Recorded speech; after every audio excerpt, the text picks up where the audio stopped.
Chicken బిర్యానీకి కావలసిన పదార్థాలు: చికెన్ 1 kg, పెరుగు 1 కప్, అల్లం వెల్లుల్లి పేస్ట్ 2 టేబుల్ స్పూన్, కారం 2 టేబుల్ స్పూన్, పసుపు 1/2 టేబుల్ స్పూన్, ధనియాల పొడి 1 table spoon, garam masala 1 table spoon, ఉప్పు తగినంత, నిమ్మరసం, పుదీనా ఆకులు, కొత్తిమీర, వేయించిన ఉల్లిపాయలు, నూనె లేదా నెయ్యి, బాస్మతి బియ్యం 750 గ్రామ్స్, బిర్యానీ ఆకులు, దాల్చిన చెక్క, లవంగాలు, యాలకులు, షాజీరా 1 టేబుల్ స్పూన్, ఉప్పు తగినంత.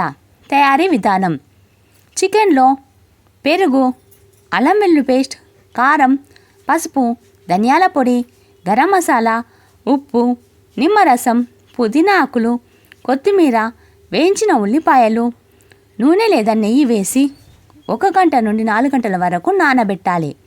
బాస్మతి బియ్యాన్ని 30 నిమిషాలు నానబెట్టండి.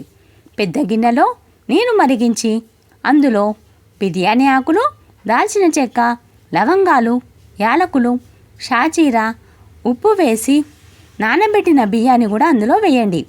బియ్యాన్ని సుమారు 70% వరకు ఉడికించి ఉడగట్టండి. మందపాటి అడుగు పాత్రలో నానబెట్టిన చికెన్ను సమానంగా పరిచి దాని మీద 70% ఉడికించిన బియ్యాన్ని వేయండి.